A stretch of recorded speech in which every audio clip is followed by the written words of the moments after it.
할렐루야. 수능이 며칠 안 남았습니다. 우리 젊은이 교회에서도 이번에 수능을 보는 지체들이 몇 명 있는데요. 저는 수능 때가 가까이 오면 기억나는 일이 하나 있습니다. 제가 21살 때 인천에 처음 전도사로 왔어요. 방주교회에 박보영 목사님이 부임하시면서 실은 방주교회에서 저를 초빙한 건 아니거든요. 근데 박보영 목사님 패키지로 왔습니다. 그래가지고 21살 때 전도사가 돼가지고 막 찬양 인도하고 청소년들 이렇게 가르치기 시작했습니다. 풋내기 시절에 뭘 알았겠어요. 근데 주님 사랑하는 마음 하나밖에 없었던 것 같습니다. 당시 수능이 가까워오던 시기에 제가 가르쳤다고 해봤자 저랑 2살 차이밖에 안 났어요.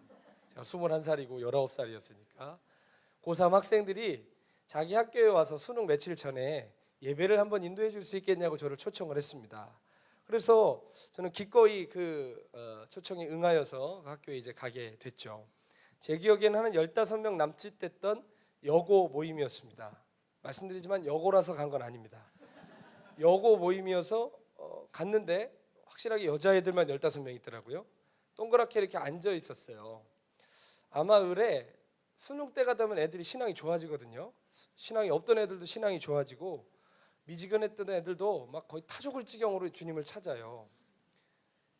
다 이유가 있죠. 어쨌든 고맘때 누구나 신앙을 가지려고 뭔가 지푸라기라도 잡으려는 심정이 있기 때문에 이 고3 아이들이 의례 수능을 앞두고 마음의 위로와 평강이 필요해서 예배를 드리자고 한 것 같았습니다. 근데 아시다시피 제가 위로와 평강이 전공이 아니거든요.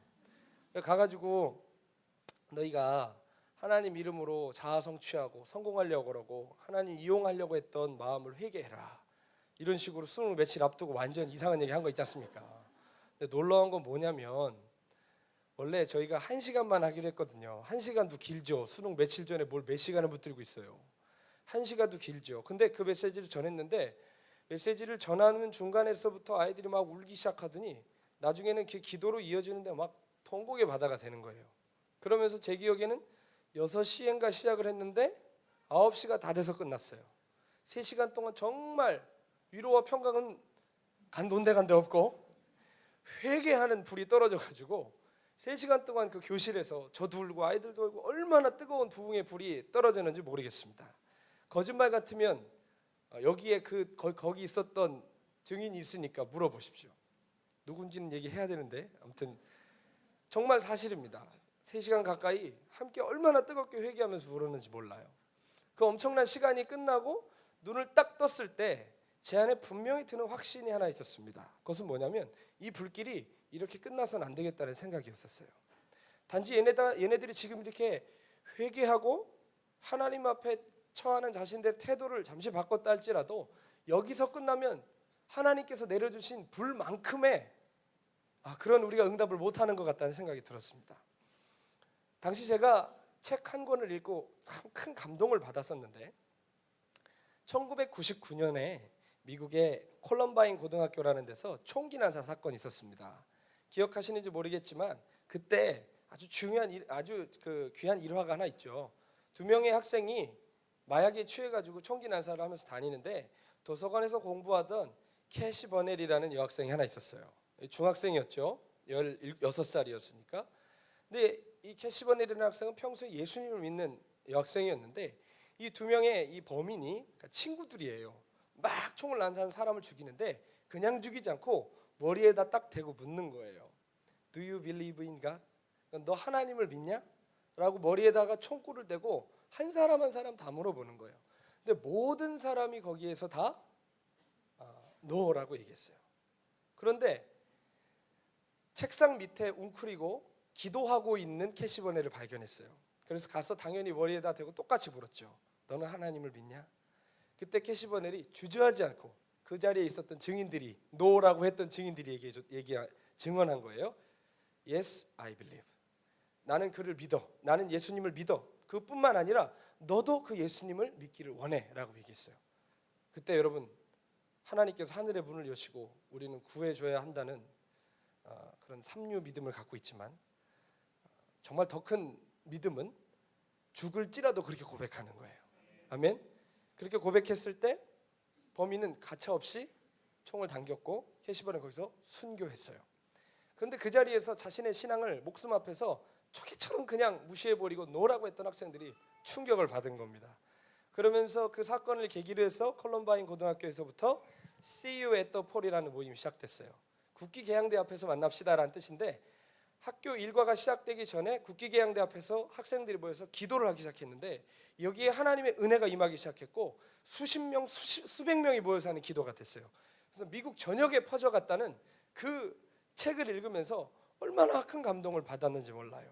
그러면서 제 안에 한 가지 애통한 마음이 생겼습니다. 하나님, 왜 이 땅에는 이런 부흥이 일어날 수 없을까요?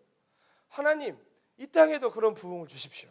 나는 아직 21살밖에 안 됐고 제가 가르치는 아이들도 그냥 청소년 아이들이지만 이 땅에도 그 역사가 일어날 줄 믿습니다. 캠퍼스마다 주님을 높이고 예배하는 거룩한 세대들이 일어나게 해주십시오 라고 기도했어요. 그리고 10년 전 그 밤에, 그 학교에 가서 예배를 인도했던 그 밤에 눈을 떴을 때 하나님께서 제게 분명한 확신을 주셨어요. 바로 지금이다.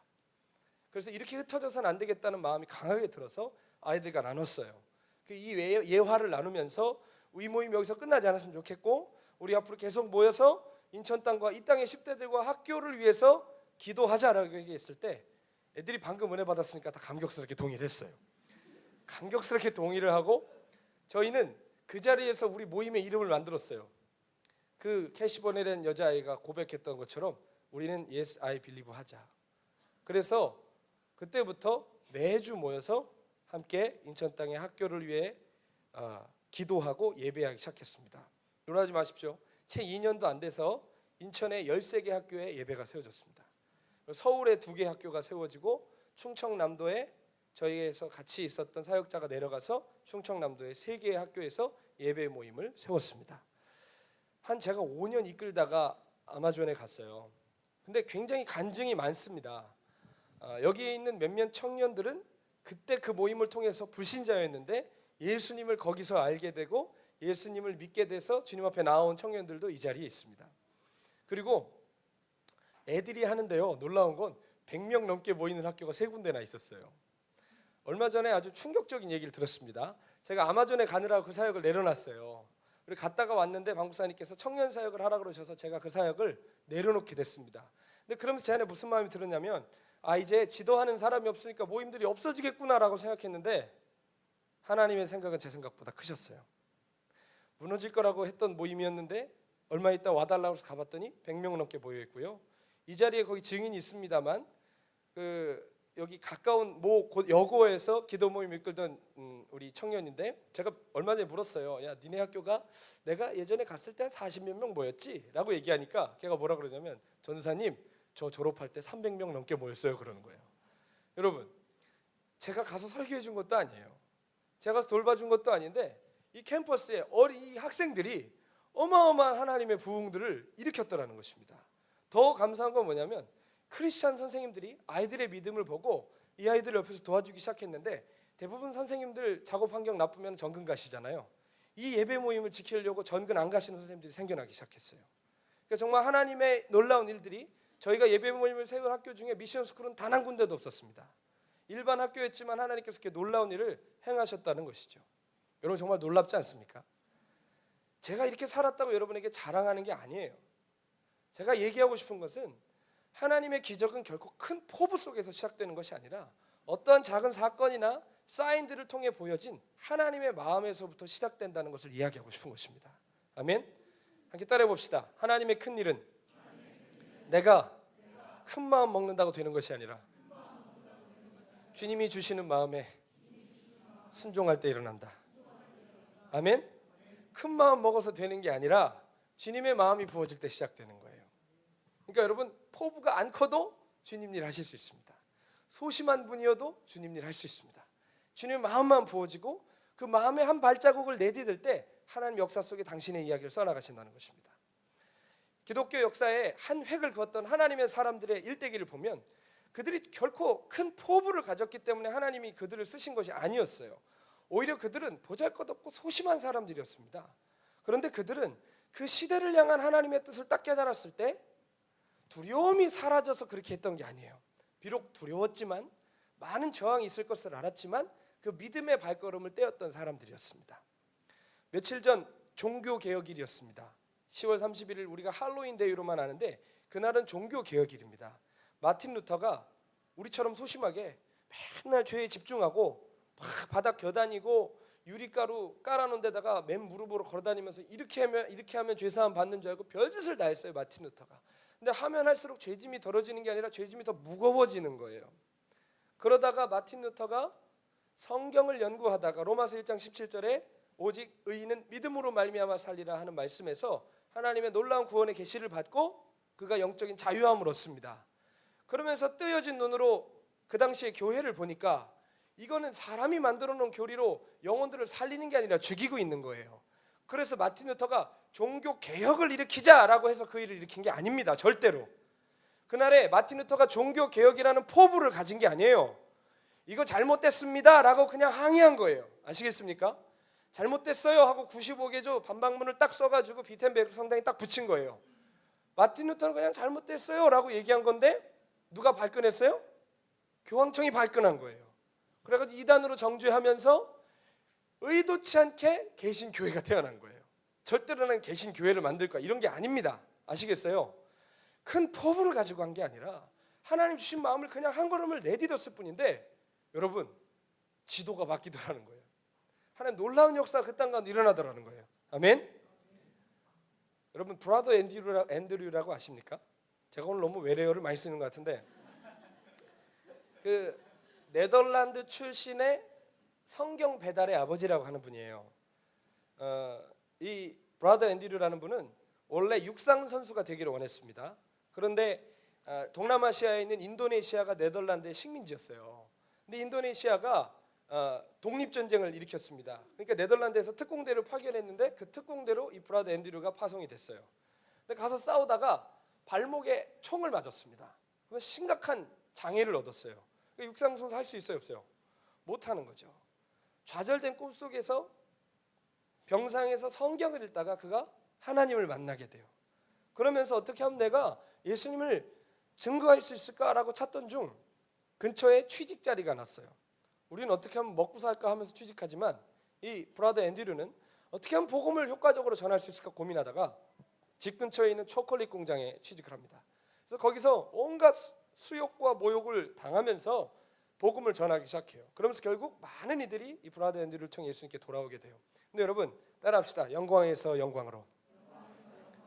우리가 한 영광을 하나님 앞에 보았으면 거기서 끝나는 게 아니라 하나님은 다음 더 큰 영광으로 우리를 초대하신다는 것을 믿으셔야 돼요. 아멘. 처음부터 이만한 거 안 보여주십니다. 한 영혼을 여러분이 생명을 다해 사랑할 때 여러분에게 한 지역을 맡길 것이고 그 한 지역을 사랑하실 때 여러분의 그 나라를 맡길 것이고 그 나라를 사랑하실 때 열방을 맡기실 거예요. 제가 한 번은 새벽에 몇 년 전에 하나님 온 열방과 세계와 민족과 주님께 돌아오게 해주십시오 막 뜨겁게 기도하고 있는데 주님이 아주 똑똑한 소리로 제게 냉철하게 대답을 하셨어요. 넌 천하는 구하는데 천하보다 더 큰 것은 구하지 않는구나 그러셨어요. 천하보다 더 큰 게 뭐예요? 한 영혼이에요. 넌 열방을 달라고 기도하는데 천하를 달라고 기도하는데 천하보다 더 큰 것은 구하지 않는구나. 제가 굉장히 회개했습니다. 여러분 브라더 앤드류가 초콜릿 공장에서 그렇게 전도하면서 쉽게 말해 하나님 합격점을 받은 거예요.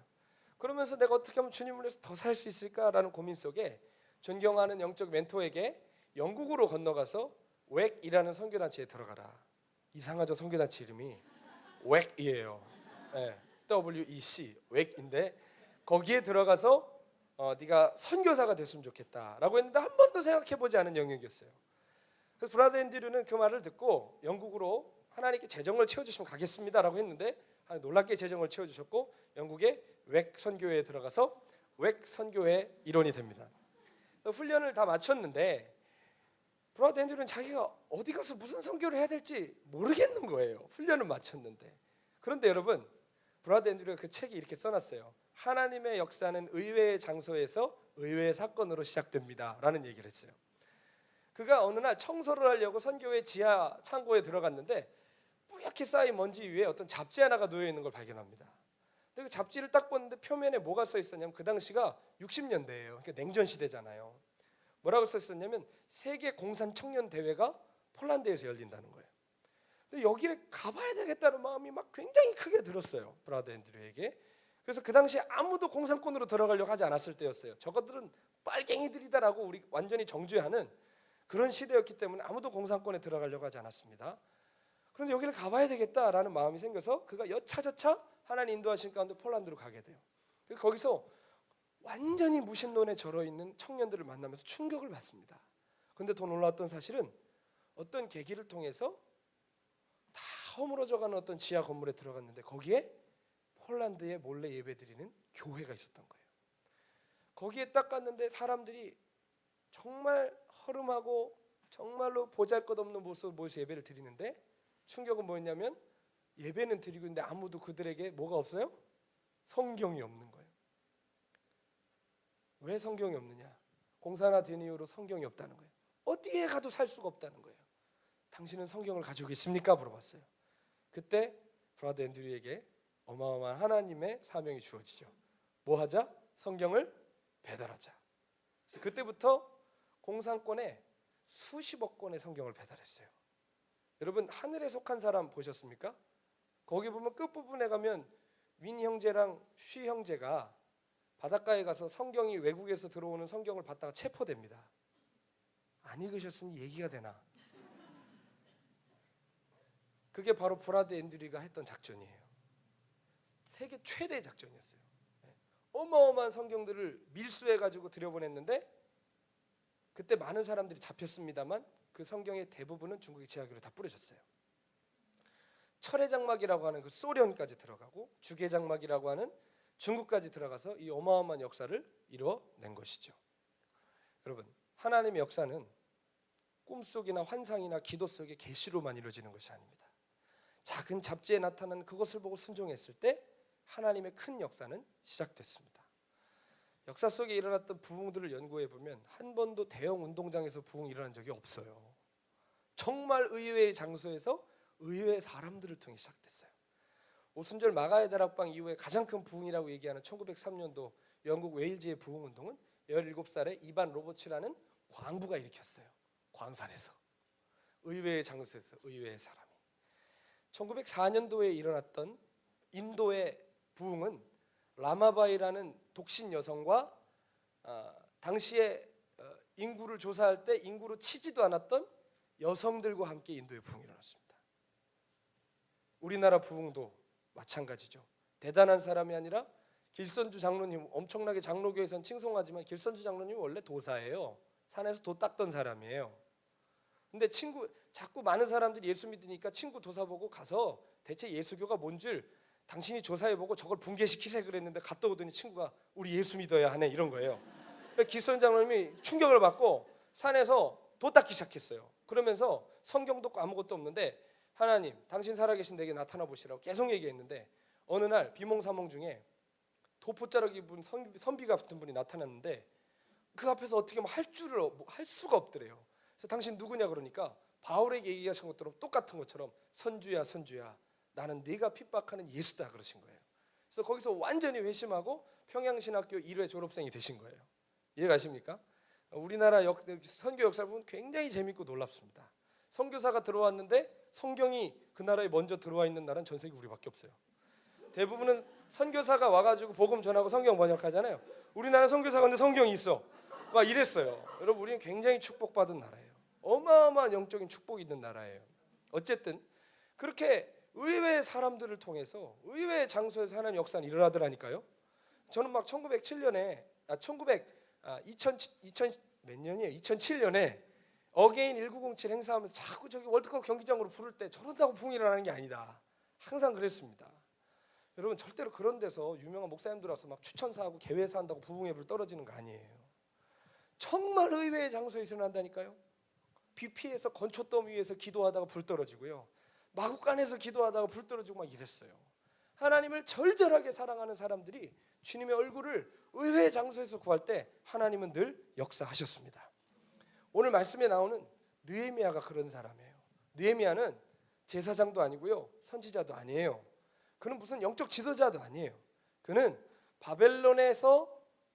유대에서 바벨론으로 끌려갔던 포로 2세입니다. 우리 식으로 얘기하면 재미교포, 제일교포 같은 사람이에요. 근데 그는 열심히 그 땅에서 성공을 했는지 술 따르는 관원이 됐다고 그랬어요. 술 따르는 관원은 우리식으로 말하면 비서실장 같은 거예요. 대통령 비서실장 같은 고위 공무원입니다. 여러분, 느헤미야의 이야기는 하나님의 도성 예루살렘에서 시작되지 않아요. 오히려 예루살렘이나 예루살렘 성전에서 일어난 일이 아니라 그들을 포로로 끌어간 적군의 심장부에서 시작된 일이었어요. 또 이 일이 시작될 때 어마어마한 하나님 음성을 들었더라, 이런 얘기도 없어요. 느헤미야를 한번 보세요. 여러분, 느헤미야도 의외의 장소에서 의외의 사건으로 시작되는 이야기입니다. 오늘 성경에 보면 느헤미야의 동생 하나님이 아니라 하나니가 예루살렘에 다녀왔어요. 예루살렘에 다녀오니까 느헤미야가 물어봐요. 야, 우리 조상들의 땅, 약속의 땅, 예루살렘의 형편이 어떠냐라고 물었는데 하나니가 이렇게 대답을 합니다. 3절에 함께 읽어보겠습니다. 시작. 그들이 내게 이르되 사로잡힘을 면하고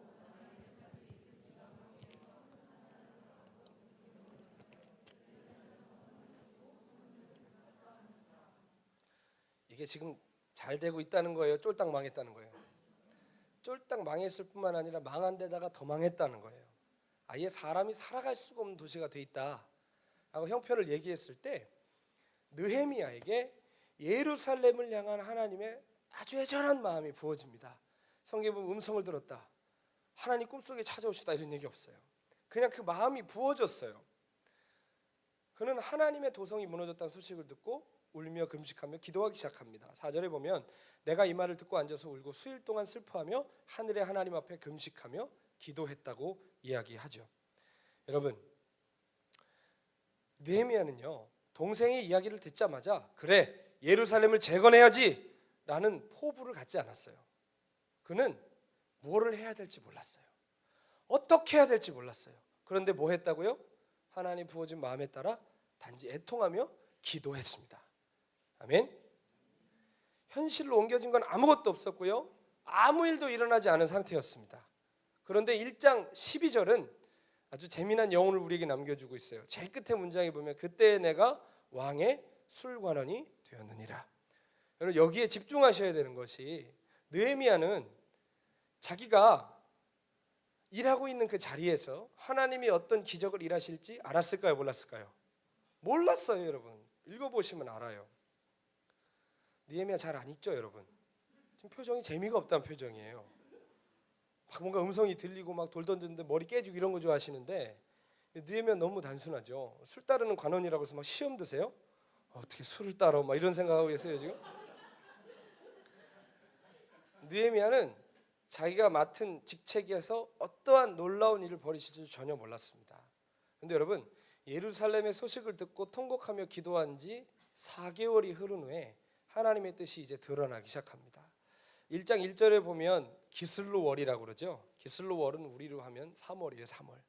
근데 2장 1절에 보면 니산월이라고 합니다. 이건 7월이에요.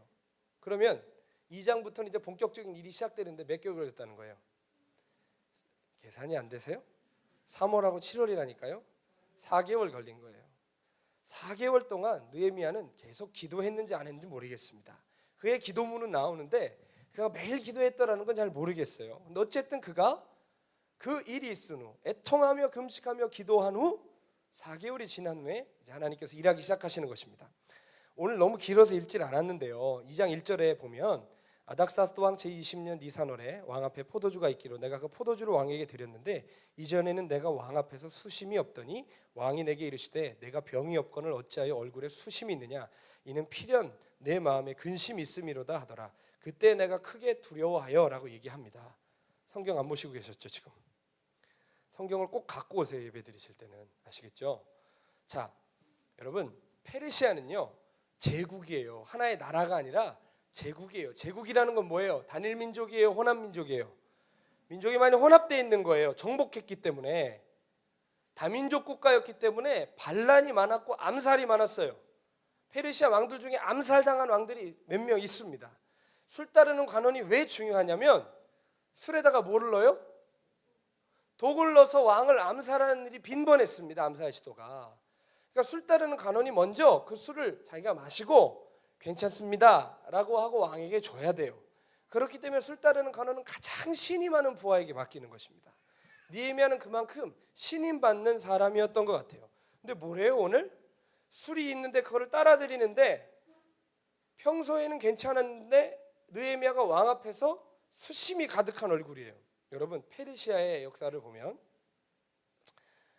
술 따르는 관원의 얼굴이 어두워지거나 표정이 평소와 같지 않은 왕이 의심하겠어요 안 하겠어요? 의심을 해요. 너 왜 그래? 이유를 불문하고 사형시킬 수 있었어요. 이해가세요? 암살 의도로 간주하고. 그러니까 여러분 이 상황을 이해하시겠어요? 느헤미야 얼굴이 어두우니까 왕이 너 평소엔 수심이 없는데 오늘 왜 그러냐? 라고 물으니까 뭐래요? 내가 그때 크게 두려워했대요. 일반적으로 만약에 제가 여러분에게 오늘 얼굴 왜 그래? 그러면 크게 두려워하세요? 안 그러잖아요. 그게 아니라 이건 목숨이 걸린 일이에요. 아시겠죠? 목숨이 걸린 일이었기 때문에 느헤미야가 크게 두려워하여서 마음을 열고 자기 속에 있는 근심을 얘기해요. 근데 그 근심이 뭐예요? 하나님의 도성 예루살렘에 대한 근심이었단 말이에요. 위기가 뭐가 된 거예요? 기회가 됐어요. 느헤미야가 자신의 고민을 이야기했을 때 왕이 대뜸 물어요. 2장 3절에 4절에 보면 따라합시다. 네가 무엇을 원하느냐? 네가 무엇을 원하느냐고 묻는 거예요.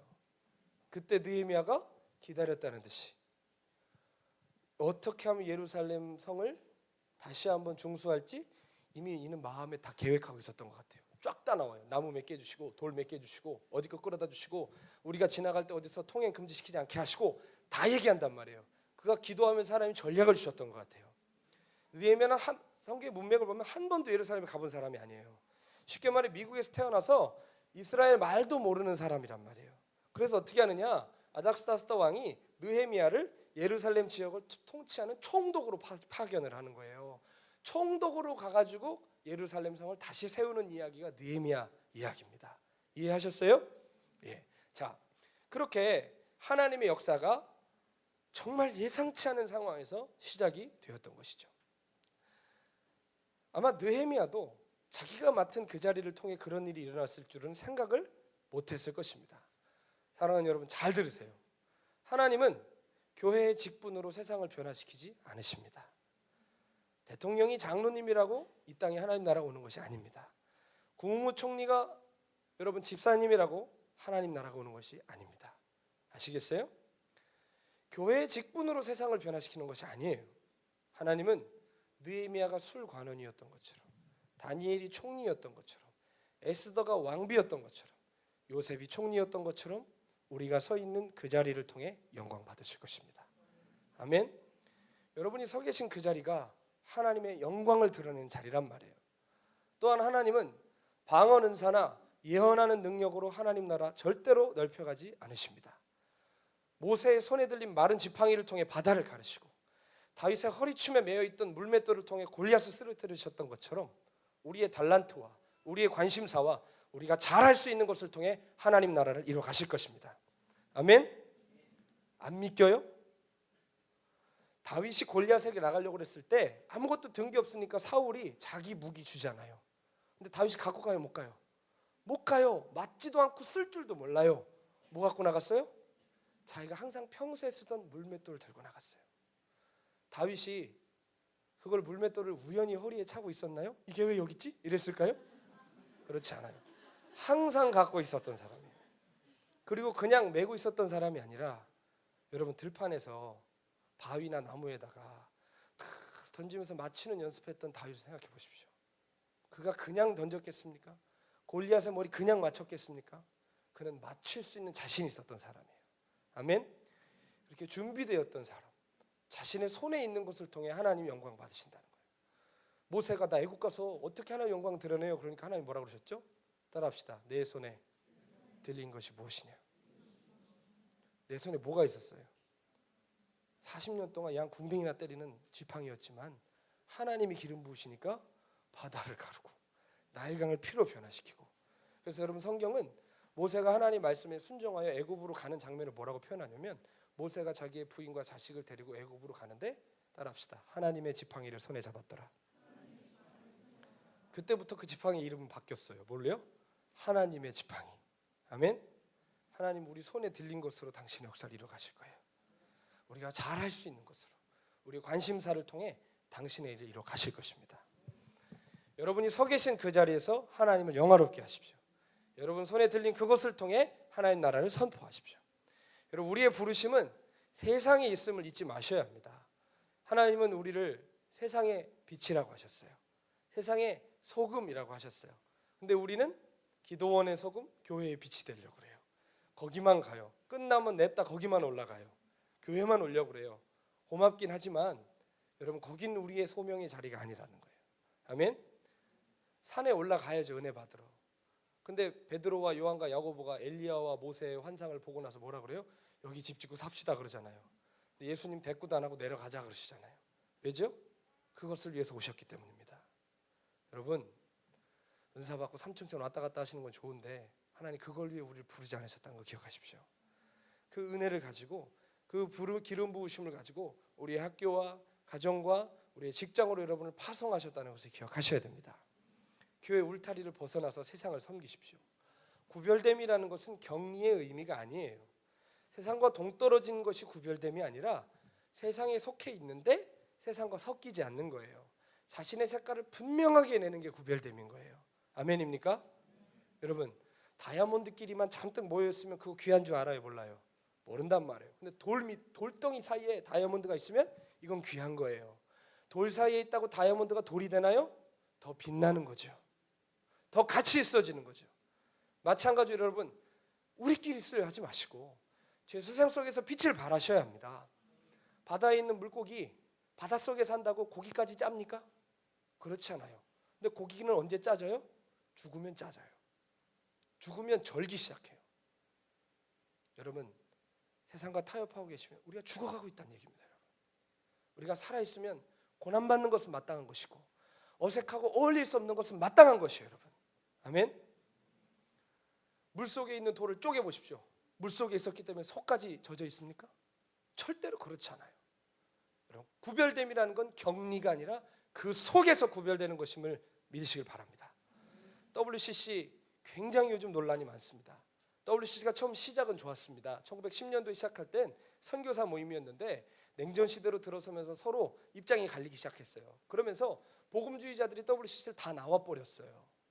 그러면서 거기를 뭐가 잡았을까요? 진보주의자들이 잡은 거예요. 그래서 저 지경이 된 겁니다. 아시겠어요? 따라합시다. 무조건 등 돌린다고. 능사가 아니다. 등 돌리면 거기는 진공 상태가 아니라 반대편이 잡는 거예요. 그렇지 않겠습니까? 등 돌린다고 능사가 아니란 말이에요. 빠져나온다고 될 일이 아니에요. 그 속에서 목소리를 내고 할 일을 해야 하나님의 나라가 이 땅 곳곳에 임하는 것이지 정치 더럽다고 크리스찬 정치계 떠나버리고 경제계가 더럽다고 경제계에 등 돌리고 대중문화 더럽다고 등져버리면 하나님을 대적하는 이 세상의 견고한 지는 더욱더 두터워질 것입니다.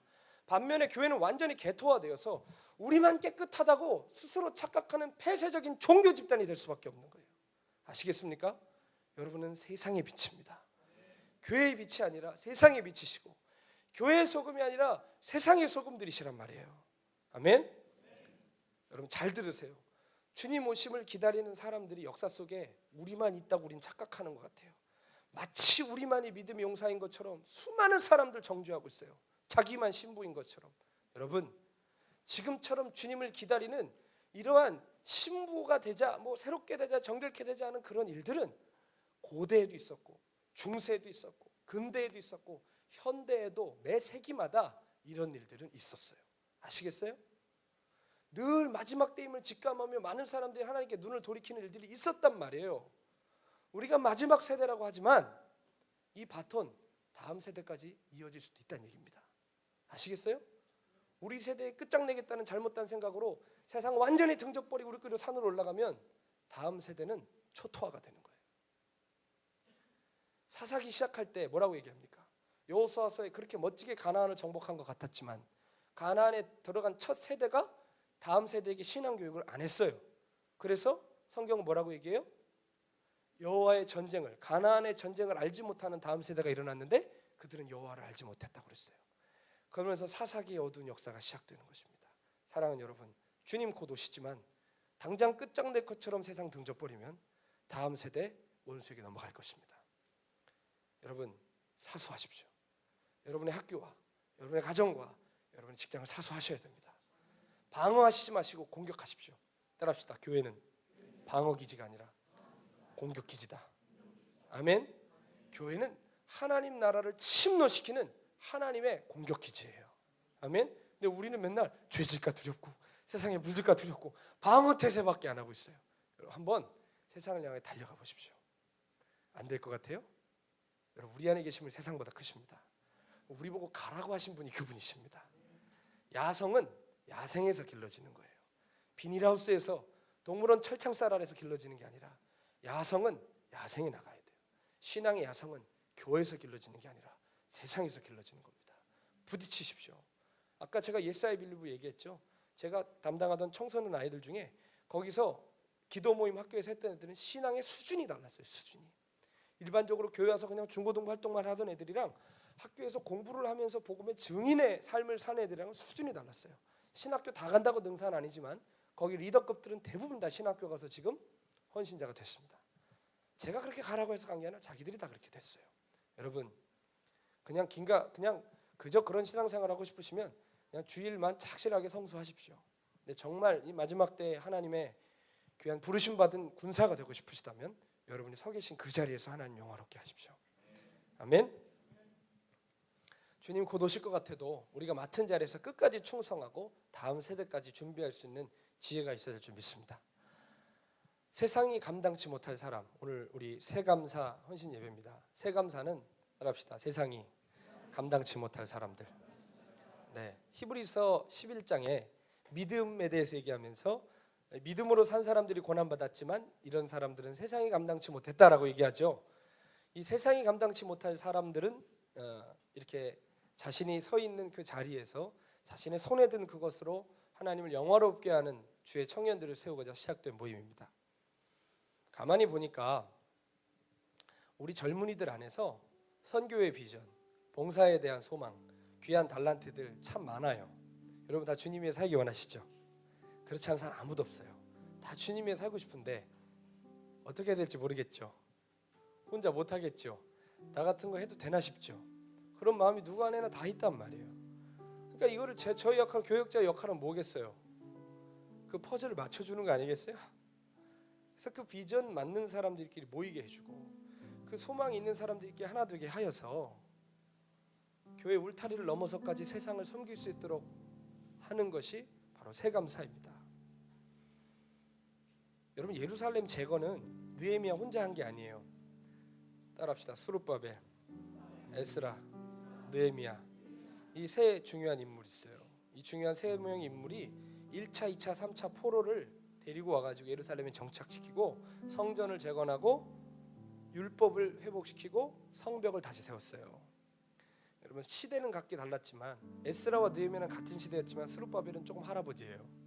그래서 느헤미야가 왔던 시대를 스룹바벨은 죽고 없었습니다. 근데 어쨌든 시대는 달랐지만 이들이 같은 소망을 갖고 있었어요. 예루살렘 회복. 그들이 그렇게 함께 한 마음으로 시대는 달랐지만 하나가 되었을 때 하나님의 역사가 나타났다는 거예요. 혼자 이루는 건 없어요. 아시겠습니까? 느헤미야서 읽어보세요. 예루살렘에 갔을 때 거기 누가 이미 와 있었을까요? 에스라가 있었어요. 에스라가 활동하고 있었어요. 함께 했기 때문에 성전과 율법과 성벽의 삼박자가 다 맞을 수 있었던 거예요. 따라합시다. 하나님의 역사는 절대 혼자 못 이룬다. 아멘. 하나님의 역사는 절대 혼자 못 이뤄요. 한 비전을 가진 사람들이 함께 할 때 하나님의 역사는 나타납니다. 전도서 4장 9절에서 12절 말씀 띄워주십시오. 함께 읽겠습니다. 시작. 두 사람이 한 사람보다 나음은 그들이 수고함으로 좋은 상을 얻을 것임이라. 홀로 있어 넘어지고 붙들어 일으킬 자가 없는 자에게는 화가 있으리라. 두 사람이 함께 누우면 따뜻하거니와 한 사람이면 어찌 따뜻하랴. 한 사람이면 패하겠거니와 두 사람이면 맞설 수 있나니 세 겹줄은 쉽게 끊어지지 아니하느니라. 아멘. 한 사람이면 패하지만 두 사람이면 맞설 수 있습니다. 세 겹줄은 쉽게 끊어지지 않습니다. 혼자 날뛰면 아무것도 안 되지만 함께하면 할 수 있다는 거예요. 스룹바벨, 에스라, 느헤미야가 한 마음으로 임했기 때문에 각기 사역했던 시기는 달랐어도 예루살렘의 회복이라는 온전한 과제를 성취할 수 있었습니다. 우리가 함께 모여서 기도하고 함께 모여서 하나님의 뜻을 행할 때 하나님이 역사 속에 당신의 뜻을 이뤄가실 줄 믿습니다. 이미 4개의 모임이 있습니다. 거기에 동참하셔도 되고요. 여러분이 소망하시는 모임을 만드셔도 됩니다. 그러니까 대학교 동아리 같다고 생각하시면 돼요. 아시겠죠? 여러분, 새감사는요, 여러분 마음껏 활동하시라고 팀 사역에 넣지도 않았어요. 다른 분과를 만들어준 거예요. 마음껏 하라고요. 동아리 활동 학교에서 막 제재합니까? 안 하잖아요. 마찬가지로 교회가 할 수 있는 게 한계가 있는 거예요. 어떻게 교회가 모든 사역을 다 합니까? 여러분 여기 우리 뭐 GG라는 이따 보시겠지만 댄스 팀이 있는데 저는 죄송하지만 댄스 사역에 관심이 없는 사람입니다. 그럼 교회에서 댄스 팀이 만들어질 일은 없는 거죠. 근데 제가 안 만든다고 제가 관심이 없다고 그게 귀하지 않은 게 절대로 아니거든요. 근데 그 영역에 마음 있는 사람이 그걸 만드는 거예요. 그래서 예배를 섬길 수 있도록 하는 것이고, 저 카메라요 아무리 좋은 거 사줘도 관심도 없습니다. 근데 여러분 매주 영상 올라가는 것, 매주 사진 올라가는 거 우리 뷰티풀 아이즈라는 새감사팀이 항상 섬겨주시는 것입니다. 그리고 팔랑이랑 두드림 이거 선교팀이거든요. 팔랑이라는 팀은 이스라엘 선교팀이에요. 그래서 우리가 몇 달 전에 투비아 자레스키 목사님 생각나세요? 유대인 사회에서 유명한 분인데 우리는 잘 몰라요. 굉장히 유명한 분이에요. 그분이 오셔서 집회한 것도 우리 팔랑이랑 팀이 주최를 해주셨습니다. 그리고 11월 24일에 여러분 요즘 제3성전이라는 영화 아세요? 김종철 감독님 젊은이께 오실 거예요. 이번 달 말에. 어쨌든 그런 모든 것들 우리 팔랑이랑이 잘 감당해 주고 있고, 작년에 이스라엘에 선교하러 다녀왔습니다. 또 두드림이라는 선교팀은 북한과 중국을 선교하는 팀인데 몇 년 전부터 계속 5월부터 8월이 되면 바람이 북쪽으로 불거든요. 특수 제작된 풍선에 마가복음을 전부 다 적은 복음비라가 있습니다. 거기다가 헬륨가스를 넣어가지고 날리는 거예요. 놀라운 사실은 그 풍선을 받아보고 예수님을 영접했다는 소식들이 들려오고 있습니다. 그런 일들을 지금 섬기고 있고, 실제로 북한은 못 가니까 중국에 이번에 여름에 함께 다녀왔고 계속해서 귀한 사역 이뤄가고 있습니다. 또 새롭게 요양원을 섬기는 그 봉사팀이 생겼습니다. 여러분 관심 있으면 얼마든지 참석하실 수 있고요. 또 제가 소문으로만 들었는데 토요일마다 뭐 영성일기를 나누는 모임이 있다고 들었습니다. 막지 않습니다. 적극 권장합니다. 공개하셔서 같이 하세요. 아시겠죠?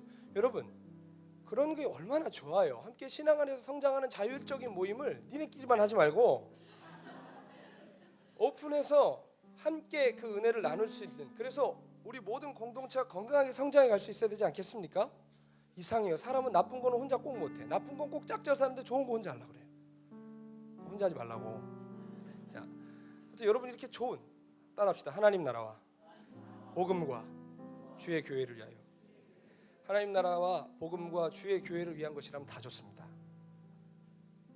뭐 여러분이 좋아하는 걸 무조건 하나님 영광을 위하여라고 갖다 대시는 일은 없기를 바래요. 게임을 좋아하니까 게임 선교회 이런 거는 하지 마시고, 정말 잘 생각해 보세요. 하나님 나라와 복음을 위한 것인가? 축구 좋아한다고 축구 선교하는데 축구 선교 하나도 안 하고 축구만 하면 안 돼요.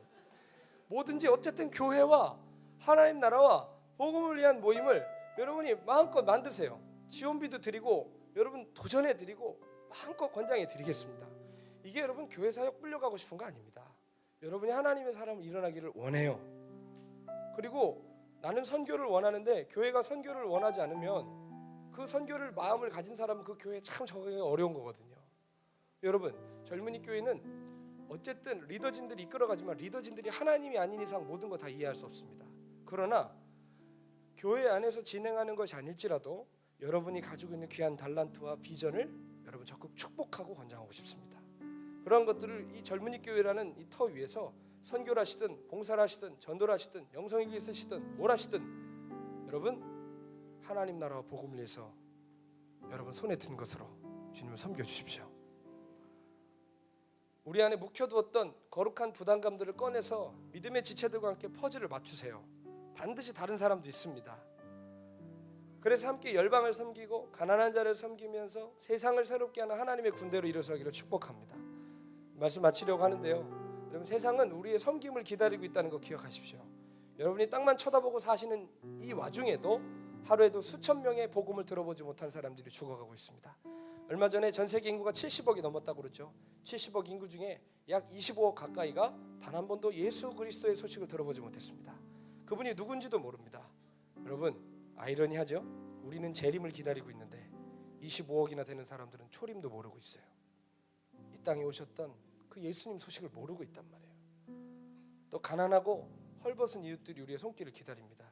이 학교 근처 마을들은 가난한 마을들이에요.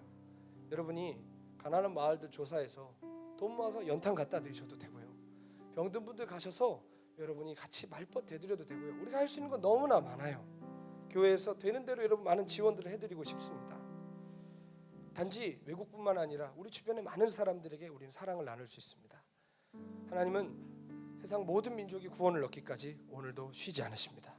그러나 결코 혼자 일하지 않으시고 우리에게 당신의 심장을 주셔서 우리로 하여금 그 거룩한 역사에 동참하게 하시는 거예요. 여러분이 서 계신 그 자리에서 여러분의 손에 들린 그것으로 주님을 섬길 수 있어야 합니다. 지금 세계는 급변하고 있어요. 3차 대전의 위기가 있고요. 포스트 모더니즘과 종교다원주의의 공격이 세상을 집어삼키는 것 같고 교회는 그 앞에서 맥없이 끌려가는 것 같지만 여러분, 하나님의 구원의 강은 단 한 번도 멈춘 적이 없습니다. 세상이 아무리 어둡고 악해져도 하나님은 항상 의외의 장소에서 의외의 사람을 통해 구원의 역사를 이루어 가셨습니다. 때가 가까울수록 우리는 웅크리고 숨을 것이 아니라 적진의 심장까지 들어가서 십자가의 깃발 높이 올려야 됩니다. 예루살렘 다 무너졌어도 끝난 것 같았어도 포로로 끌려간 다니엘을 통해 바벨론의 심장에서 영광 받으셨습니다. 느헤미야를 통해 페르시아의 심장에서 영광 받으셨습니다. 에스더를 통해 그 이방 땅에서 영광 받으시고 요셉을 통해 가나안 땅이 아니라 애굽 땅에서 영광 받으셨습니다.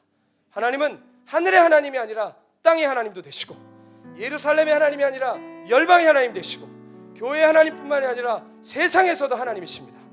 그 하나님을 교회에 가두지 마시고 그 하나님을 여러분의 취미 안에 가두지 마시고 여러분 그 하나님과 함께 세상으로 달려 나가십시오.